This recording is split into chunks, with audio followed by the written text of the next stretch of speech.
Pertama sekali berkenaan peruntukan yang adil dan saksama. Saya tak nak bicarakan tentang soal manifesto, janji, saya rasa banyak telah diulas. Cuma saya ingin mengambil kesempatan ini untuk merayu kepada Yang Amat Berhormat Perdana Menteri. Saya taklah rasa dia ni orang yang jahat dan zalim. Tetapi dalam bab ini, saya rasa sikap peri kemanusiaan itu perlu kita tonjolkan dan ketengahkan. Kerana ini bukanlah perkara yang berkait rapat dengan parti politik semata-mata ataupun isu politik, tetapi ini merupakan isu kemanusiaan dan isu kebajikan. Kerana penafian peruntukan ini bukan hanya akan menyebabkan kesan negatif kepada ahli parlimen, tetapi orang susah di kawasan parlimen pembangkang. Apa contoh-contohnya? Saya lihat jawapan-jawapan rasmi. Hari ini saya dapat lagi satu daripada Jabatan Perdana Menteri. Typical formal answer yang mereka dulu bangkang, tapi kini beri jawapan yang sama seperti zaman Barisan Nasional. Ada beberapa perkara. Pertama sekali mereka katakan tak apa, kita masih berikan peruntukan pembangunan melalui kementerian. Mungkin mereka tidak fahami ada perbezaan yang sangat ketara di antara peruntukan pembangunan kementerian dengan peruntukan kebajikan. Saya beri contoh, di MUA, saya dapat jawapan rasmi bahawa Jabatan Perdana Menteri berikan 200 juta ringgit. Bunyi syok gah. Saya minta list senarai. Saya dapat senarai projek, akhirnya dalam 200 juta tersebut, 90% rupanya ke Paguh dan semasa Tan Sri Muhyiddin Yassin merupakan Perdana Menteri. Ini bukan peruntukan yang baru.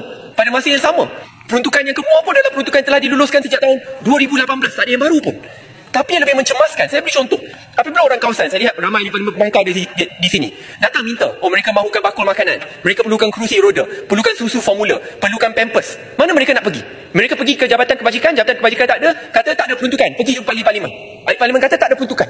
Dan ini masalah yang akhirnya akan berterusan apabila kerajaan dan Perdana Menteri meletakkan sasaran untuk basmikan kemiskinan. Tetapi pada masa yang sama, sasaran itu dilemahkan apabila mereka melemahkan kawasan-kawasan pembangkang dan menghukum rakyat di kawasan pembangkang hanya kerana pilihan politik mereka.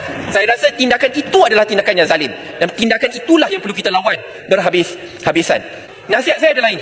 Dalam politik itu, dia seperti kerusi roda. Ya, kerusi roda pula. Dia seperti roda atau impian. Roda impian lah saya boleh katakan. Sekejap kita berada di atas, sekejap kita berada di bawah. Apabila kita ada kuasa, kita perlu layan pembangkang. Cara sama seperti kita mahu kerajaan pada masa depan untuk layan kita jika kita di kerusi pembangkang. Dan kita tidak boleh lupakan perkara tersebut. Kalau ikut tren-tren yang undian, saya tak nak kata panjang lah. Tapi kalau ditakdirkan, kalian tewas tetapi berada di kerusi pembangkang, adakah kalian akan bangun kata ini kejam, zalim, tidak adil?